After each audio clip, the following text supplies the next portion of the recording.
warahmatullahi wabarakatuh. Perkenalkan, nama saya Nidya Krisnawati dari kelas 12 Kebaikan Presentasi 2. Di sini saya akan mempresentasikan tentang gagal berpisah dan gen letal. Gagal berpisah adalah di mana pada saat pembentukan gamet atau pembelahan meiosis itu kromosom mengalami gagal berpisah, sehingga jumlah kromosom itu dapat bertambah atau berkurang.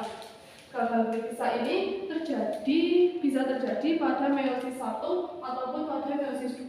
Kalau pada meiosis 1 itu terjadi di sini, sedangkan pada meiosis 2 itu terjadi di pembelahan yang bagian sini.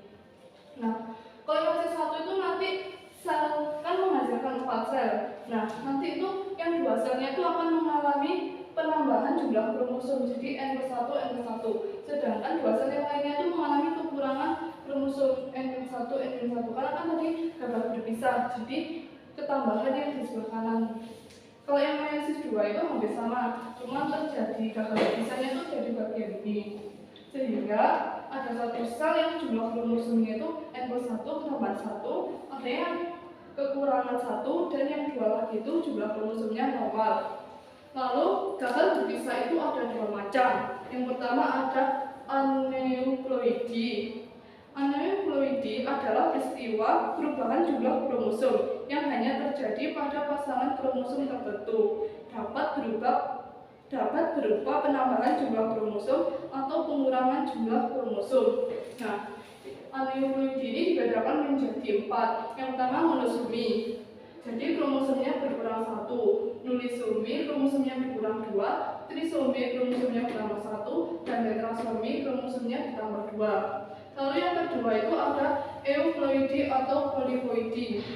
Adalah individu yang mempunyai kelipatan jumlah kromosom tertuanya. Jadi kromosom anaknya itu itu jumlahnya itu kelipatan dari tertuanya. Jumlahnya itu kelipatan dari induknya. Ada 3 macam. Yang pertama ada triploid, itu jumlahnya 3N atau 3 kelipatannya. Tetraploid 4N dan pentaploid 5N. Nah, itu tadi adalah macam-macam dari gagal berpisah. Nah, di sini saya menjelaskan tentang contoh kasus gagal berpisah. Yang pertama itu ada sindrom Down. Sindrom Down itu trisomi pada kromosom nomor 21. Ciri-cirinya yaitu biasanya individunya itu wajahnya mirip ras mongoloid atau biasanya juga disebut sebagai 1000 wajah, memiliki 1000 wajah. Kadang-kadang itu individunya itu ber-IQ rendah dan organ-organ tubuhnya itu banyak yang kurang sempurna. Lalu ada sindrom Turner. Sindrom Turner ini merupakan seorang perempuan namun ciri seks sekundernya tidak bertumbuh baik. Biasanya individunya itu kurang tinggi atau bahkan dapat mandul.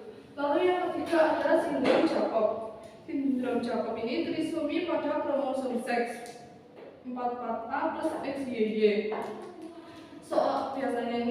Biasanya itu individunya itu seorang kriminal, antisosial, sejenis psikopat. Lalu yang keempat ada sindrom Patau. Ciri-cirinya itu bibirnya tinggi, IQ-nya rendah, organ tubuhnya itu banyak yang terganggu atau tidak sempurna. Lalu yang kelima ada sindrom Klinefelter.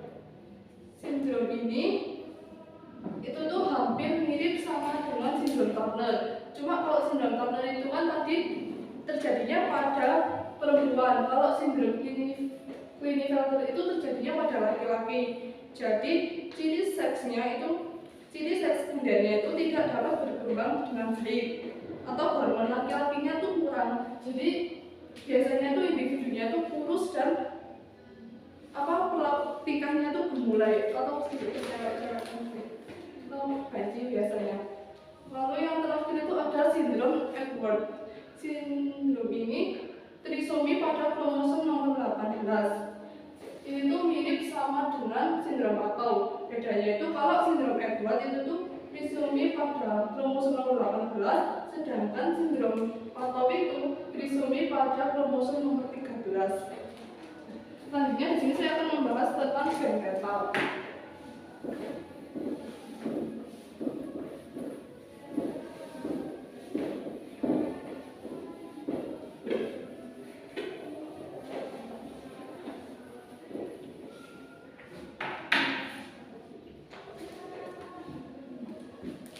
Gen letal adalah gen yang menyebabkan kematian individu dalam keadaan homozigotik. Sedangkan dalam keadaan heterozigot, seorang individu dapat bersifat normal atau subletal. Gen letal ini dibedakan menjadi dua.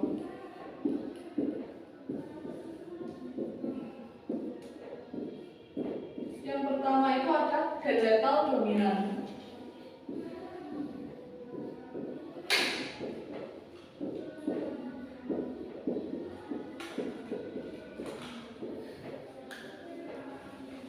Gen letal dominan ialah gen dominan yang bila homozigotik akan menyebabkan individu mati.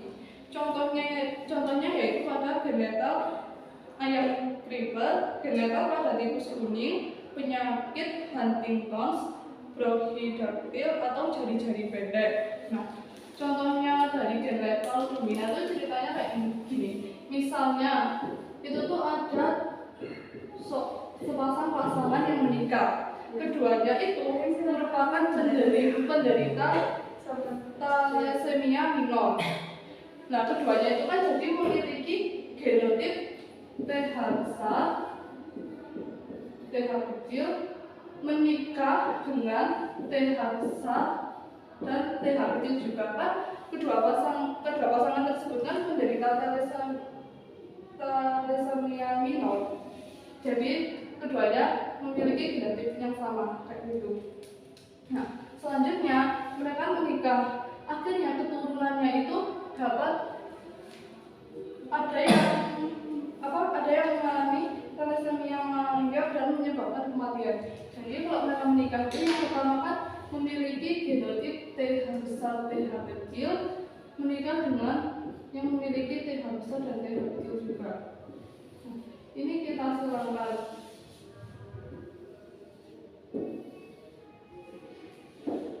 Ini kan kita silangkan jadi TH besar, genotip TH besar dengan TH kecil, TH besar, TH kecil, dan TH kecil, TH kecil.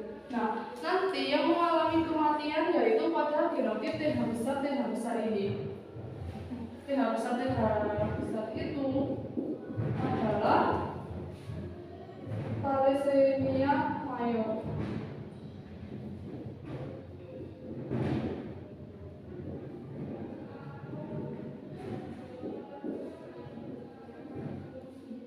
Bisa kita lihat kenapa disebut gen letal dominan, karena gennya yang menyebabkan kematian itu merupakan gen dominan, jadi disebutnya gen letal dominan. Lalu yang kedua itu ada gen letal resesif.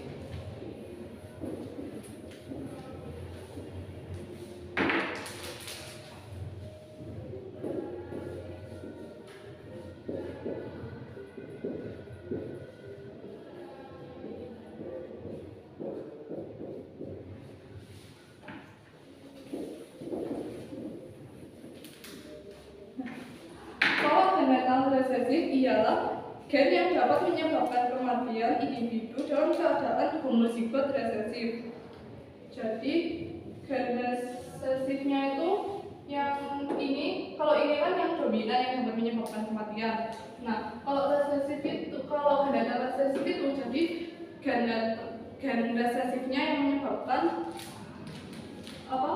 homozigot, gen resesifnya yang menyebabkan kematian. Contohnya yaitu pada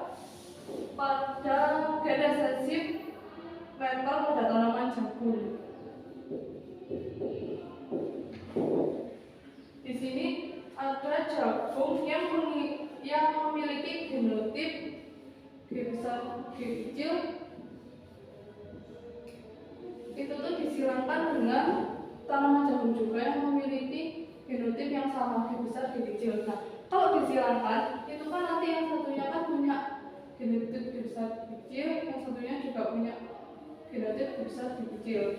Nah, itu sama kita buat. Ini kalau demikian akan menghasilkan G besar, G besar. Di sini G besar, G kecil, G besar, G kecil juga, dan G kecil, G kecil. Sedangkan G besar itu tuh adalah tanaman jagung yang membentuk klorofil.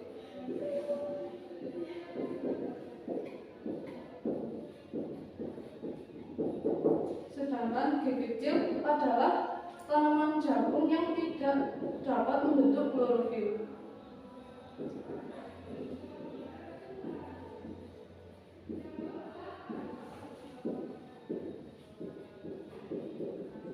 Nah, kalau di sini kan bisa kita lihat, kalau yang ini kan masih punya klorofil, jadinya kan bisa memasak tanamannya sendiri untuk memenuhi nutrisinya. Yang ini juga kan masih ada klorofilnya.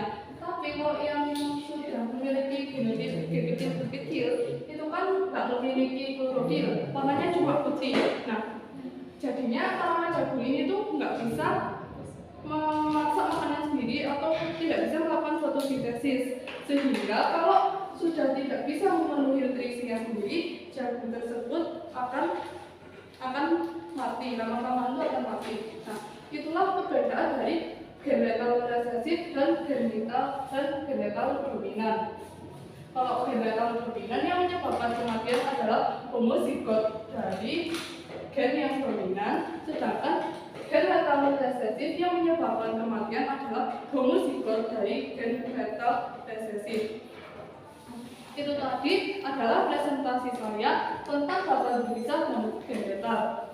Terima kasih, mohon maaf atas segala kesalahan dan kekurangannya. Wassalamualaikum warahmatullahi wabarakatuh.